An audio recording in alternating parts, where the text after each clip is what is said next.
வணக்கங்களும் தெரிந்து கொண்டு ஜெபத்தோடு கூட நம்ம ஆரம்பிக்கலாம். ஜெபிக்கலாம். மகா கிருபையும் இரக்கமுள்ள அன்பு தகப்பனே, உமக்கு நன்றி செலுத்துகிறோம்.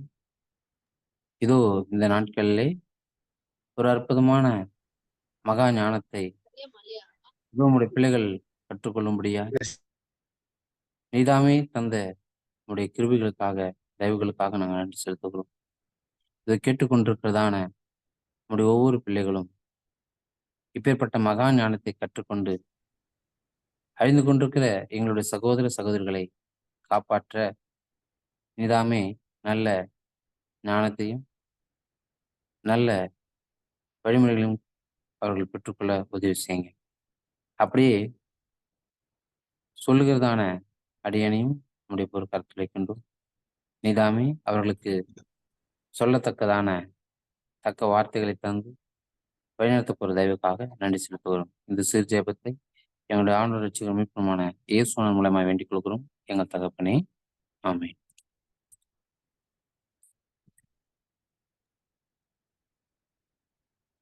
ஓகே, இப்போ இன்னைக்கு நமக்கு தயார் செய்யப்பட்டிருக்க பாடம் என்ன அப்படின்னு சொல்ல போனா, கடவுள் இருக்கிறாரா? உண்மையாலுமே இது ரொம்ப அற்புதம். ஏன் அப்படின்னா, இன்னைக்கு இருக்கிற எப்பேற்பட்ட மனிதர்களும், அதாவது நாத்திகர்களாகட்டும் அல்லது பகுத்தறிவிகளாகட்டும், இன்னும் இது ரெண்டுமே இல்லாம நடுத்தரமா குழப்பத்தில் உள்ள மனுஷர்களாகட்டும், இவங்க எல்லாருக்குமே ஒரு புத்தி புகட்டும்படியாய் தயார்படுத்தப்பட்ட பாடங்கள் ஒண்ணுதான் இந்த பாடம். இந்த பாடத்தை குறித்து நம்ம இன்னும் ஆலோசிக்கலாம். ஒரு வசனத்தை வாசித்து விட்டு பாடத்துக்குள்ளாக போகலாம். 1 தீமோத்தேயு 6ஆம் அதிகாரம் 16ஆம் வசனம். 1 தீமோத்தேயு 6ஆம் அதிகாரம் 16ஆம் வசனம்.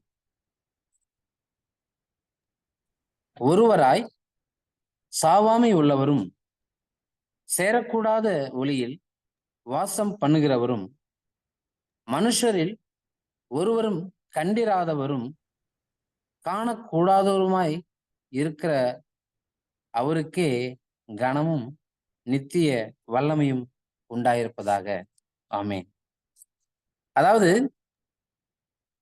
கடவுள் எப்படிப்பட்டவரு, அவர் எப்படி இருக்கிறாரு, அவர் எப்படிப்பட்ட மகிமை உடையவர் என்பதை இந்த வசனம் நமக்கு சுட்டி காட்டுகிறது.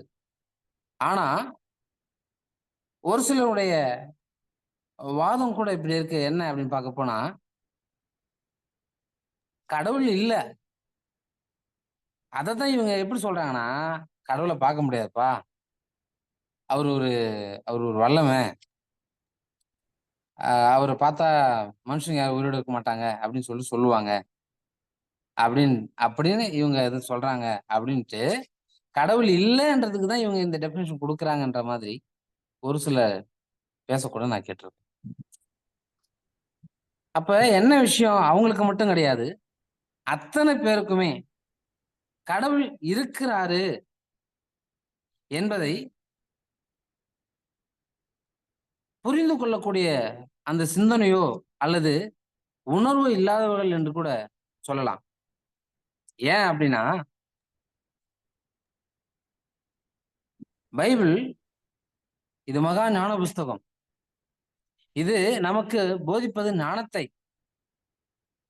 இப்பேற்பட்ட இந்த ஞானத்தை அறிந்து கொள்ள மனது இல்லாததுனால அவர்கள் அப்படியெல்லாம் காது கட்டுக்கொள்றாங்க. அது மட்டும் கிடையாது, அதாவது அவங்க சொல்லக்கூடியதான அந்த கருத்துகளுக்கு அவங்க என்ன சொல்லுவாங்க அப்படின்னு சொல்ல போனா, கடவுள் இல்லை அப்படின்னு சொல்லிட்டு நாம ஏதோ ஒரு விஷயத்த வச்சா, அதாவது கடவுள் இருக்கிறாருப்பா, பேர்பட்ட இந்த இயற்கை உண்டாக்கி இருக்கிறாரு, மரம் செடி கொடிகளை உண்டாக்கிறாரு, இந்த உலகத்தை பாருங்க எவ்வளவு பிரம்மாண்டமா இருக்கிறது, எவ்வளவு அற்புதமா இருக்குது அப்படின்னு சொன்னா, அதையும் கூட அதெல்லாம் தோன்றுவது இயற்கை, அப்படின்னு சொல்லிட்டு ஒட்டுமொத்தமாவே தூக்கி இயற்கை மேல பழி போடுறவங்களும் இருக்கிறாங்க. இப்படிப்பட்ட இந்த மகா ஞானத்தை அவர்களுக்கு விளங்க வைக்கக்கூடியது யாருன்னு சொல்லப்போனா சாட்சாத் இந்த கிறிஸ்துவர்களே. அவர்கள் இந்த வேதத்தை தெள்ளத் தெளிவாக அவர்களுக்கு எடுத்து சொல்ல தயாராகும் பட்சத்தில் கடவுள் இல்லை என்று சொல்லுடைய வாய்கள் அடைக்கப்படும். அப்படி எடுத்து முன்வைக்கக்கூடிய அந்த ஒரு பக்குவத்திற்காகத்தான், அது அந்த அப்பேற்பட்ட பாடங்களை கற்றுக்கொள்வதற்காக தான் இன்னைக்கு நீங்க எல்லாம் கூடியிருக்கிறீங்க. உண்மையாலுமே இந்த ஜூம் கிளாஸ்ல சேர்ந்திருக்கிற, கலந்து கொண்டிருக்கிற, இந்த பாடத்தை கேட்கிற நீங்க எல்லாருமே உண்மையாலுமே பாக்கியவான். ஏன் அப்படின்னா இப்பேற்பட்ட மகா ஞானத்தை நாம் கற்றுக்கொள்கிறோம். சரி, கடவுள் இருக்கிறார் என்றதை, அதாவது அதுக்கு டெபினேஷன் கொடுக்கணும், அதுக்கு விளக்கங்கள் கொடுக்கணும்னாக்கா எவ்வளவு விஷயங்கள் இது, கொஞ்சம் நெஞ்சம் எவ்வளவு விஷயங்கள் இருக்கு. அதுல ஒரு சின்ன விஷயத்தை தான் இப்ப உங்களுக்கு நான் சொல்ல போறேன். கடவுள் இருக்கிறான்றது அதுக்கு ஒரு வசன ஆதாரத்தோடு கூட பார்க்கலாம். என்ன ஏன் வசன ஆதாரம் அப்படின்னா, Bible answer to the Bible என்றதுதான் இந்த பைபிள் ஓப்பன் யூனிவர்சிட்டி இந்தியா இன்டர்நேஷனலுடைய தாரக மந்திரம். நீங்களும் கூட யார் ஒரு இடத்துல பேசினாலும் Bible answer to the Bible என்ற அந்த அதன் அடிப்படையில நீங்க பேச தயாராகி கொண்டிருக்கிறீர்கள். பேச கற்றுக்கொள்ளுங்க. ஏன்னா இப்பேற்பட்ட இந்த தாரக மந்திரம் உள்ள இந்த பைபிள் ஓப்பன் யூனிவர்சிட்டி நமக்கு உண்மையாலுமே கிடைச்சிருக்கிறது ஒரு வரப்பிரசாதம். இந்த உலகத்துல அநேகருக்கு கிடைக்கலைங்க. உண்மையாலுமே இந்த ஜூமுக்கு இந்த அழைப்புகளை பெற்றவர்கள் எத்தனையோ பேர்கள். ஆனா இந்த இப்ப இதுல கலந்து கொண்டிருக்கிறது ஒரு 51 பேர் தான். அப்ப யோசிச்சு பாருங்க, எத்தனை பேர் அழைப்பு கொடுத்து, எத்தனை பேருக்கு அழைப்பு போயிருந்தாலும் இதுல கலந்து கொள்ளக்கூடியதான அந்த வாய்ப்பு இந்த 51 பேருக்கு மட்டும் தான் கிடைச்சிருக்கு. அப்ப யோசிச்சு பாருங்க, உண்மையாலுமே இது நமக்கு கிடைச்சது ஒரு பாக்கியம். ஓகேங்களா? சரி, இன்னும் பார்க்கலாம். சங்கீதம் 19ஆம் அதிகாரம். சங்கீதம் 19ஆம் அதிகாரம் முதல் வசனத்தை பார்க்கலாம்.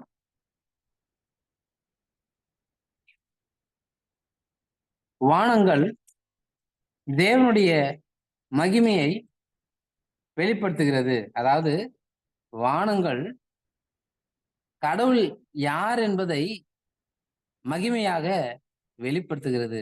வானங்கள் நல்லா தெரிஞ்சுக்கொள்ளுங்க, தேவனால் உண்டாக்கப்பட்ட சிருஷ்டிகள்.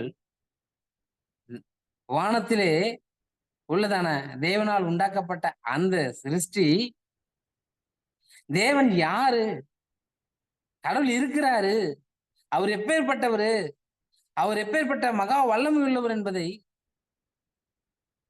அந்த மகிமையை நமக்கு வெளிப்படுத்துகிறது. வானங்கள் கூட கடவுள் இருக்கிறாரு, அவரு குறித்து சொல்ல தயாராயிடுச்சு. யாருங்க சொன்னது? இன்னைக்கு மனிதர்களுக்கு 6 அறிவுகளை பெற்ற இந்த மனிதர்கள், யோசிக்க பகுத்து அறியக்கூடிய திறனுள்ள இந்த மனிதர்கள் பகுத்தறிகிறார்களா? வானத்திலே காணப்படுகிற அந்த நட்சத்திரங்கள், சூரியன்கள், அவைகள் நமக்கு தேவனை குறித்து சொல்லுகிறது. வா, தேவன் இருக்கிறார்ப்பா, அவர் என்ன உண்டாக்குனார்ப்பா அப்படின்னு அவைகள் சொல்லுகிறது. இந்த மனிதன் புத்தி பேதலித்து தேவன் இல்லை என்று சொல்லிக் கொண்டு வருகிறார். சரி, நாம் அவர்களுக்கு எடுத்து சொல்லலாம். தேவன் இருக்கிறார் என்பதை வானங்கள் சொல்லுகிறது. வானங்கள் மட்டும்தான் சொல்லுகிறதா, இல்ல வேற ஏதாவது ஆதாரம் இருக்கிறதா என்று பார்த்தால், ரோமர் 1ஆம் அதிகாரம் 21வது வசனம். ரோமர்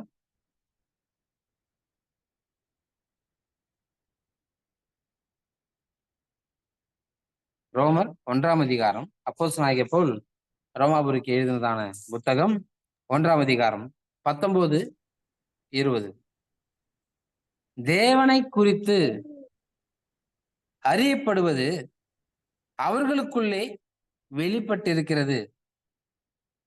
தேவன் அதை அவர்களுக்கு வெளிப்படுத்தி இருக்கிறார். எப்படி என்றால், எப்படி வெளிப்படுத்திருக்காரு? தேவனை குறிச்சு அறியப்படுவது, அத அவரே வெளிப்படுத்திருக்கிறாராம். எப்படி வெளிப்படுத்திருக்கிறாரு? 20ஆம் வசனம். எப்படி என்றால், காணப்படாதவைகளாகிய அவருடைய வல்லமை. காணப்படாதது. ஏன்னா அவர் காணப்பட மாட்டார். அதுதான் அந்த தீமோத்தேயுல பார்த்தோம். அவர் மனுஷரால் பார்க்க முடியாதவரு. அவர் காணப்படாத வல்லமை, ஒருவரும் சேரக்கூடாத ஒளி அவர். அப்படிப்பட்டவர் அவருடைய தேவத்துவம் எப்படி நம்ம உணரலாம், எப்படி நம்ம கடவுள் இருக்கிறார் என்பதை தெரிந்து கொள்ளலாம்னு பார்த்தா, உண்டாக்கப்பட்டு இருக்கிறவைகளாலே, இந்த உலகத்துல உண்டாக்கப்பட்டு இருக்கிறவைகள், மலைகளாகட்டும், செடிகளாகட்டும், கொடிகளாகட்டும், அண்டங்களாகட்டும், பால்வீதி மண்டலமாகட்டும், சூரிய சந்திர மண்டலமாகட்டும், இவைகள் எல்லாம் உண்டாக்கப்பட்டு இருக்கிறவைகளினாலே உலகம் உண்டானது முதற்கொண்டு இப்ப வரைக்கும், உலகம் உண்டானது முதற்கொண்டு இப்ப வரைக்கும் தெளிவாய் காணப்படுகிறது. அதனால நான் இல்லைன்னு சொல்லிட்டு நீங்க உங்க இஷ்டத்துக்கு கூப்பிட்டு வாய்ப்பு இல்லைன்னு சொல்றேன். எப்படி சொல்றாங்க? நான் உங்களுக்கு எப்படி செஞ்சுக்கிறேன்பா. அப்படி இருக்கும்போது நான் இல்லைன்னு சொல்லிட்டு உன்னால எப்படி சொல்ல முடியும்? வாய்ப்பு இல்லப்பான்ற. அப்பேற்பட்ட வல்லமை உள்ளவர் அவர். ஒண்ணும் இல்லைங்க. இப்போ மனிதனுடைய சரீரத்தை தேவன் தாயின் கருவறையில செய்தார். வேற யாராலையும் செய்ய முடியாது. இன்னைக்கு கூட எவ்வளோ அறிவு வளர்ச்சிகள், விஞ்ஞான வளர்ச்சிகள் இருந்தாலும், இப்பேற்பட்ட விஞ்ஞானத்தினாலையும் தேவன் செய்தது போல ஒன்னும் செய்ய வாய்ப்பே கிடையாது. பிளாஸ்டிக்ல செய்வான், இரும்புல செய்வான், நட்டு போல்ட்டு வச்சு முடுக்குவான். அப்படிதான் பண்ண முடியுமே தவிர அவனால தேவன் செய்தது போல செய்ய வாய்ப்பில்லை. ஒரு எலும்பு உடைஞ்சிடுச்சு, அந்த எலும்ப அதே மாதிரி அந்த எலும்புக்குள்ள அந்த மஜ்ஜைகள், அந்த ஓட்டங்கள், அந்த உணர்வுகளை அந்த விஞ்ஞானத்தினால கொடுக்க முடியாது. தேவன் செய்தது போல ஒரு மண்ணு அவனால செய்ய முடியாது. அது விஞ்ஞானம். அப்படி இருக்கும் பொழுது தேவன் இல்லை என்று எப்படி சொல்லுகிறான்? இது மனித சரீரத்தை அமைத்தது மட்டுமல்ல, மனித சரீரத்துடைய அவயவங்களும் கூட. உதாரணத்துக்கு எத்தனை அவயங்கள் இருக்கு? உதாரணத்துக்கு ஒரு சின்ன அவயங்கள் என்ன அப்படின்னா, நான் ஒரு சிறுநகரத்தை சொல்றேன். ஒரு மனுஷனுக்குள்ள 5.5 லிட்டர் ரத்தம், சிகப்பு ரத்தம் 5.5 லிட்டர் இருக்கு. இந்த ரத்தத்தை சுத்திகரிப்பதுதான் அந்த சிறுநீரகத்துடைய வேலை. இப்ப ஒரு நாளைக்கு அந்த சிறுநீரகம் 360 முறை சுத்திகரிக்குது. அதுல ஒரு முறை அது சுத்திகரிக்க தவறினாலோ அல்லது ஸ்லோவானாலோ அந்த அவயமானது பாதிப்புக்குள்ளாகுது. எப்படி அதுக்கு 360 முறை இந்த ரத்தத்தை சுத்தம் படுத்தணும்ன்றது எப்படி அதுக்கு தெரியும்? அந்த சிறுநீரகத்தை இயக்குவது யார்? இந்த ரத்தத்தை சுத்தப்படுத்தணும், இதை சுத்தப்படுத்தி இங்கிருந்து அனுப்பணும் அப்படின்னு சொல்லக்கூடியது யார்? அதற்கு தேவையான தண்ணீரை இவர்கள் குடிக்கும்போது அதை உறிஞ்சு அதுக்கு தேவையான தண்ணீரை அதுக்கு வைத்து கொண்டு அது அந்த ரத்தத்தை சுத்திகரிக்குது. யார் சொல்லிக் கொடுத்தது? எப்படி? கடவுள் இல்லை என்று சொல்லுகின்றதான மனிதனே, இதை யார் செய்ய முடியும்? நீ எத்தனை விஞ்ஞானத்தை செய்தாலும் தேவன் செய்கிறதை போல வாய்ப்பே இல்லை.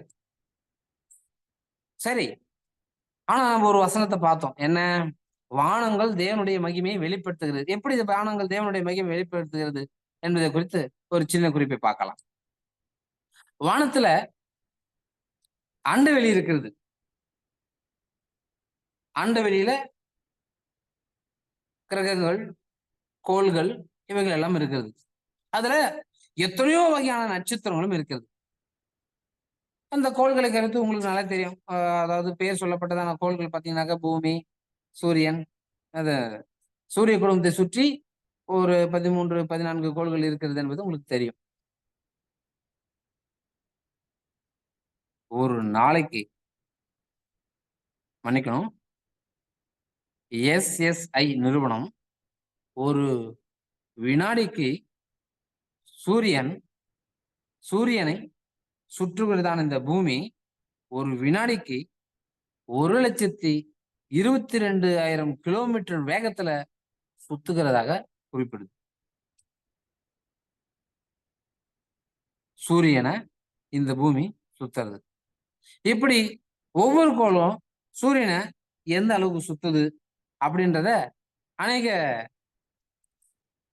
நிறுவனங்கள் அதை ஆராய்ச்சி செய்து கொடுத்திருக்கிறாங்க. அது தன்னைத்தானே சுத்தி கொண்டு சூரியனையும் சுத்தி கொண்டு வருகிறது. அதுதான் இன்னைக்கு நம் நாள்கள், கிழமைகள், வருடங்கள், மாதங்கள் என்று அது சுத்தக்கூடியதான அவைகளை வைத்துதான் இங்கு கணக்கிட்டார்கள். அது சுத்தும் அப்படி என்று சொன்னது இந்த மகாஞான வேதங்க.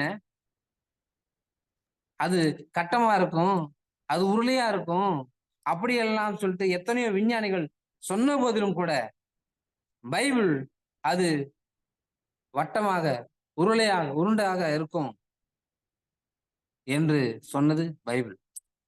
அது நகரும் என்று சொன்னது பைபிள். ஆக அவைகள் சுற்றக்கூடிய திறன்களை உடையது என்று தேவன் எழுத வைத்ததினால் இன்றைக்கு எத்தனை விஞ்ஞானிகள் அதை ஆராய்ச்சி செய்து கொண்டிருக்கிறார்.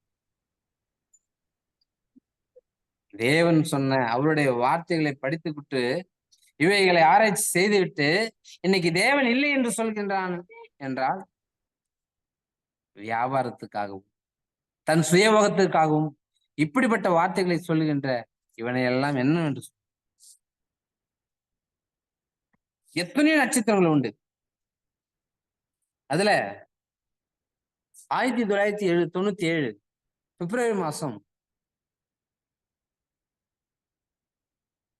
ஹபிள் தொலைநோக்கியில் உள்ள அந்த கேமரா, அதாவது இங்க இருந்து அனுப்பின ராக்கெட்ல இருந்த அந்த கேமரா வெடிச்சு 1987 சூப்பர் நோவா என்ற அந்த இதை படம் பிடித்ததை 1997 சொன்னாங்க. அதை காட்டி சூப்பர் நோவா அப்படின்னு ஒரு விண்மீன் இருக்கு அப்படின்னு சொல்லிட்டோம்.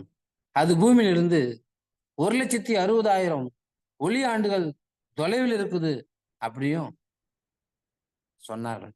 யாரு? இந்த விஞ்ஞானி. அதுக்கு பேர் வச்சு அப்படி இருக்குது என்றதை விஞ்ஞானிகள் ஆராய்த்து கொண்டு இருக்கிறார்கள் என்றால் எதற்காக? இது மட்டுமா? இன்னும் எத்தனையோ நட்சத்திரங்கள் ஒண்ணும் இல்ல. இப்போ நியூட்ரான் சொல்லிட்டு ஒரு நட்சத்திரம் இருக்கு. அது என்னன்னு பாத்தீங்கன்னா, ஒரு நட்சத்திரம் வெடிச்சு சிதறின பிறகு அது சுற்றி கொண்டு இருக்குது. அந்த வெடித்து சிதறான அந்த துகள்கள், வெடிச்சு சிதறான அந்த பொருட்கள் அவைகள் சுற்றி கொண்டிருக்கிறது. அதுதான் நியூட்ரான் நட்சத்திரங்கள். சூப்பரா பேர்லாம் வச்சிருக்கான் சயின்டிஸ்ட். ஆனா பைபிள் சொல்லுது, பைபிள் இருக்குது. அப்பேற்பட்ட அந்த விஷயங்களை கண்டறிந்தும் கூட வானத்துல இப்பேற்பட்டதான மகத்துவங்கள் இருக்கிறது, இந்த பால்வெளி மண்டலத்திலே இவ்வளவு இருக்கிறது என்று அறிந்து கொண்டும் கூட தேவன் இல்லை என்று சொல்லுகிறவனுக்கு நாம் சொல்லணும், அதே வானத்துல இருக்கின்ற அவைகள் தேவனை மகிமைப்படுத்துகிறதுப்பா. அவரோட பிள்ளைங்க நாம தான் அவரை மகிமைப்படுத்த. இன்னைக்கு கடவுள் இருக்கிறார்ன்ற பாடம் எதுக்காக நமக்கு கொடுக்கப்பட்டு தெரியுங்களா? யோசிச்சு பாருங்க. மனுஷகுமாரனாகிய இயேசுவானவர் இந்த பூமியில வந்து நமக்கு அநேக பாடங்களை, அநேக விஷயங்களை கற்றுக் கொடுத்து நாம் எப்படி பிதாவினுடைய மனதை புரிந்து கொள்ள வேண்டும், எப்படி பிதாவானவருக்கு பிரியமா இருக்க வேண்டும், நாம் எப்படிப்பட்டவர்களாய் இருந்தால் அந்த பரலோகத்துக்கு சொந்தக்காரர்களாய் மாற முடியும் என்றெல்லாம் நமக்கு கற்றுக் கொடுத்து அநேக உபதேசங்களை, அநேக விஷயங்களை நமக்கு சொல்லிக் கொடுத்து, எப்படியாவது தேவனுக்கு பிரியமான சின்னங்களா இந்த பூமியிலே வாழ்ந்து அவரை நாம் மகிமைப்படுத்த வேண்டும் என்று அவர் மகிமைப்படுத்தி காட்டினார். இயேசுவானவர் தேவனுடைய விருப்பத்தை செய்யக்கூடியவராய், அவர் மனதிற்கு பிடித்தமான மகனாய் அவர் வாழ்ந்து காட்டினார். யோவான் எழுதின நற்செய்தி புத்தகத்திலே அவர் சொல்லுகிறார், யோவான் 17ஆம் அதிகாரம்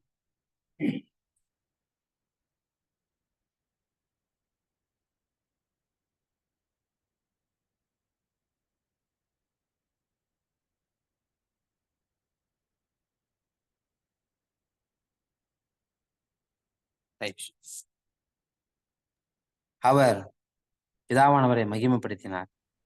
நாம் அவரை மகிமைப்படுத்த வேண்டும், அவரை மகிமைப்படுத்துகிற பிள்ளைகளாய் இருக்க வேண்டும் என்று நமக்கு அவர் வாழ்ந்து காட்டினார். அவர் ரோல் மாடல் நமக்கு சொன்னார்.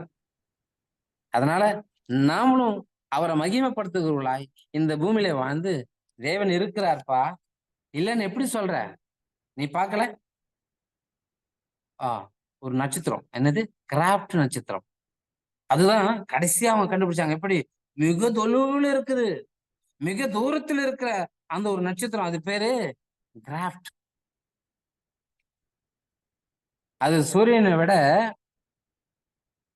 30 கிலோமீட்டர் விட்டம் பெருசா இருக்குதான் சூரியனை விட.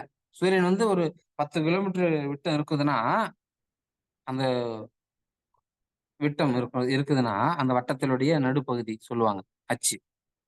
அது வந்து ஒரு 10 மீட்டர் இருக்குதுன்னா, இது அதை விட 30 மீட்டர் அதிகம். எது? கண்ணுக்கு தெரியாத ரொம்ப தொலைவில் இருக்கக்கூடிய கிராஃப்ட் நட்சத்திரம் அவ்வளவு பெரியதா இருக்கிறது என்றால் தேவனுடைய மகிமை எப்பேற்பட்டது? தேவன் உண்டாக்கின சூரியனை உன்னால் பார்க்க முடியாது. அப்படி இருக்கும்போது தேவனை பார்க்க முடியாது. அதற்காக தேவன் இல்லை என்பது சொல்லுது முட்டாள்தனம் அல்ல? அதனால தேவன் இல்லை என்று நம்ம சொல்லுது நம்முடைய தவறு. ஓகேங்களா?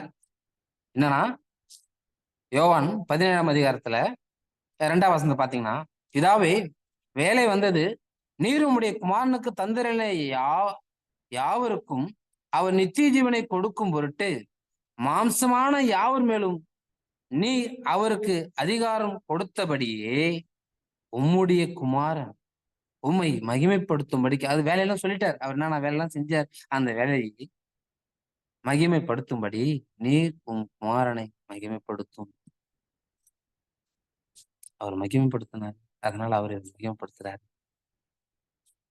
நீங்களும் நாம் என்ன செஞ்சுட்டு யோசிச்சு பாருங்க. என் சகோதரிகளே, தேவனை நாம் மகிமைப்படுத்துவதற்காக தேவனுடைய பிள்ளைகளாய் நாம் இந்த பூமியில வாழ்ந்தால் அவர் உங்களை பார்த்துக்குவாருங்க. அப்படி இருக்கும்பொழுது அவரை மகிமைப்படுத்தும்படியாய் வாழ வேண்டியது நாம. அவரை நிரூபிக்கும்படியாய் தேவன் இருக்கிறார் என்று இந்த சகல ஜனங்களுக்கும் அறிவிக்கும் பொறுப்பு நமக்கு. ஆகையினால தேவன் இருக்கிறார், வானங்கள் இருக்கிறது, சந்திரங்கள் இருக்கிறது, இதோ நாம் இருக்கிறோம், இதோ இந்த இயற்கைகள் இருக்குது என்பதெல்லாம் காட்டி அவர்களுக்கு நாம் புத்தி சொல்லி அவர்களை தேவன் பக்கமாய் திருப்ப வேண்டும். அழிந்து கொண்டிருக்கும் நம் சகோதர சகோதரர்களை காப்பாற்ற வேண்டும். அதனால தேவன் இருக்கிறார் என்பதை நாம் அறிந்து கொண்டு, நாம் எப்படி அறிந்து கொண்டோமோ இந்த வேலைத்தின்படி அப்படியே நம்முடைய சகோதர சகோதரர்களுக்கும் சொல்ல நாம் கடமைப்பட்டிருக்கோம். சுவிசேஷம் அறிவிப்பது நமது கடமையா இருக்கிறது. அதனால தயவு செய்து ஒவ்வொருவரும் ஏதோ பாடங்களை கற்றுக்கொள்கிறது மட்டும் என்ற இல்லாமல் ஹலோ நாம் கற்றுக்கொண்டதை மற்றவங்களுக்கு சொல்ல வேண்டும். ஓகேங்களா? சரி, கடைசியா ஒரே ஒரு வசனத்தை பார்த்துட்டு நான் முடிச்சிடலாம். 1 கொரிந்தியர் 9ஆம் அதிகாரம் 16ஆம் வசனம். 1 கொரிந்தியர் 9ஆம் அதிகாரம் 16ஆம் வசனம். சுவிசேஷத்தை நான் பிரசங்கித்து வந்தும் மேன்மை பாராட்ட எனக்கு இடமில்லை, அது என்மேல் விழுந்த கடமையா இருக்கிறது. சுவிசேஷத்தை நான் பிரசங்கியாதிருந்தால் எனக்கு ஐயோ. அப்ப சுவிசேஷத்தை நாம் பிரசங்கிக்கலன்னா நமக்கு ஐயோ. ஏன் எதுக்காக இந்த சுவிசேஷத்தை நம்ம பிரசங்கிக்கணும் அப்படின்னு சொல்ல போனா, அதுக்கு இன்னொரு வசனத்தை நம்ம பார்த்துட்டு முடிச்சிடலாம். 1 பேதுரு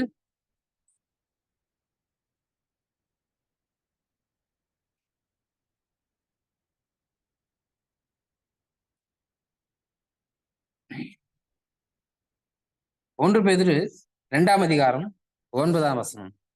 நீங்களோ உங்களை அந்த காலத்திலிருந்து நம்மை ஆச்சரியமான ஒளியின் இடத்திற்கு வரவழைத்தவருடைய புண்ணியங்களை உங்களை உங்களை இதோ நரகத்திற்கு போகாதபடி உங்களை காப்பாற்றின அந்த அந்தகாரத்திலிருந்து உங்களை காப்பாற்றின அந்த அந்த ஒளி ஆச்சரியமான அந்த ஒளியினிடத்திற்கு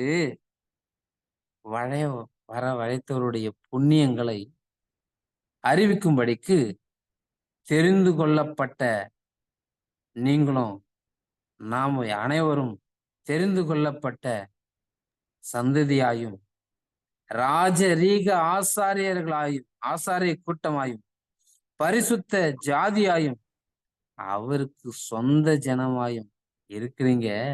அப்படிப்பட்ட நீங்க அவரை மகிமைப்படுத்தாம, அவர் இருக்கிறார் என்ற மகிமையை நீங்க சேர்க்காம வானங்கள் அவர் மகிமைப்படுத்துதுப்பா என்று சொல்வதற்கு உண்மையாகவே நாம் கூனி கூறுக வேண்டும். நாம் அவருடைய பிள்ளைகளாக, நாம் அவருடைய சொந்த ஜனங்களாக, நாம் ராஜரீக ஆசாரிய கூட்டங்களாக, நாம் தேவனை குறித்து அவர் இருக்கிறார் என்பதை குறித்து அனைவருக்குமாய் சொல்ல வேண்டியது கடமை. இப்படி சொல்லவில்லை என்றார் நமக்கு ஐயோ. அதனால சொல்லி எப்படியாயினும் அநேகரை காப்பாற்றக்கூடிய பொறுப்புல இருக்கணும் என்று அனைவரையும் வேண்டி விரும்பி கேட்டுக்கொள்கிறேன். ஜெபிக்கலாம். மகா கிருபையும் இருக்கும்ல அன்பு தகப்பனே, இதோ எங்களுக்கு நல்ல இந்த ஞானத்தை, இந்த பொக்கிஷத்தை, இப்பேற்பட்டதான இன்னும் மகத்துவமுள்ள அநேக மறைபொருள்களை எங்களுடைய ஜெயசாலி தகப்பன் மூலியமாய் கற்றுக் கொடுத்தீர். இதோ அழிந்து கொண்டிருக்கிறதான அநேக சகோதர சகோதரிகளையும் கூட நாங்கள் காப்பாற்ற இதோமுடைய குமாரன் ஜெயசாலி அவர்கள் மூலமாய் கற்றுக்கொண்டவைகளை எல்லாம் அவர்களுக்கு நாங்கள் கற்றுக் கொடுத்து அப்படிப்பட்டதான ஒரு நல்ல பாதையில் நாங்கள் நடந்து அழிந்து கொண்டிருக்க எங்கள் சகோதர சகோதரிகளை காப்பாற்ற எனக்கு கொடுத்த வாய்ப்புகளை நாங்கள் சரிவர பயன்படுத்திக் கொள்ள எங்களுக்கு உதவி செய்யுங்க. அப்படியாய் நீங்கள் இருக்க அந்த பரலோகத்துக்கு நாங்கள் வர எங்களை தகுதிப்படுத்துங்க. இந்த சிறு ஜெபத்தை எங்களுடைய ஆண்டவர் ரட்சகர் மீட்புமான இயேசுவான மூலமா வேண்டிக் கொள்கிறோம் எங்கள் தகப்பனே. ஆமென். Thank you brother, thank you. நல்ல பாடங்களை கற்றுக் கொடுத்தீங்க, ரொம்ப சந்தோஷம். இந்த ஜூம் ஆப்பில் இணைந்திருக்கிற அனைவருக்கும், கேட்டுக்கொண்டிருக்கிற அனைவருக்கும் இன்றைக்கு பாடங்கள் நல்லா புரிந்திருக்குன்னு நம்புகிறேன். தேவன் யார் என்ற பாடத்தை சகோதரர் நல்ல தெல்ல தெளிவாக நம்மளுக்கு கற்றுக் கொடுத்தார். இப்படியாக அநேக பாடங்களை அநேக பாடங்களை நம்ம வெள்ளிக்கிழமை வரை நம்ம கற்றுக்கொள்ள போகிறோம்.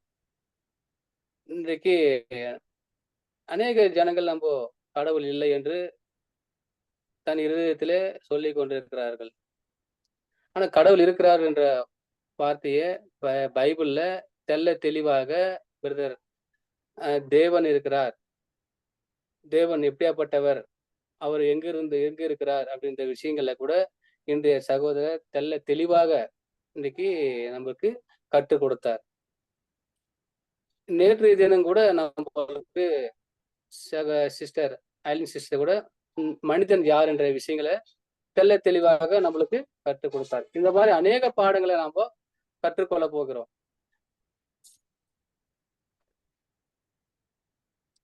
அது மாதிரி நம்ம இனிமே வரும் இனிமே வரும் காலங்களிலும் நம்ம பைபிளை குறித்து தான் நம்ம அதிகமா கற்றுக்கொள்ள போகிறோம். இந்த பைபிளு இந்த எந்த புஸ்தகத்திலையும் பைபிளை பத்தி தேவன் கடவுள் இருக்கிறார் என்ற விஷயங்களை எந்த புஸ்தகத்திலையும் இல்லை. இதோ பைபிள் நம்ம கிட்ட இருக்கிற வேதாகமத்துல மட்டும்தான் பைபிள் இருக்கிறார், தேவன் இருக்கிறார் என்ற விஷயத்த பைபிள் மட்டும்தான் தெளிவாக சொல்லப்பட்டிருக்குது. எந்த பாட புஸ்தகத்திலையும் எந்த பள்ளி கூடங்களிலும் நம்மளுக்கு கற்றுக் கொடுக்கல. இது பைபிள் மட்டும்தான் நம்மளுக்கு தேவன் இருக்கிறார் என்ற விஷயத்த நம்மளுக்கு எழுதி வச்சுக்கிறார். தேவன் இருக்கிறார் என்ற விஷயத்த நம்மளுக்கு தெளிவாக எழுதி இருக்குது. அவருடைய யூகத்துல எதுவுமே அவர் சொல்லல. பைபிள் இருக்கிறத மட்டும்தான் அவர் தெளிவாக சொன்னார். இப்படியாப்பட்ட பாடங்களை நம்ம வரும் காலங்களில நம்ம கற்றுக்கொள்ள போகிறோம். எல்லாருக்கும் ஏதாவது டவுட் இருந்தா நம்ம கேட்கலாம் இந்த பாடத்துல மூலமாக.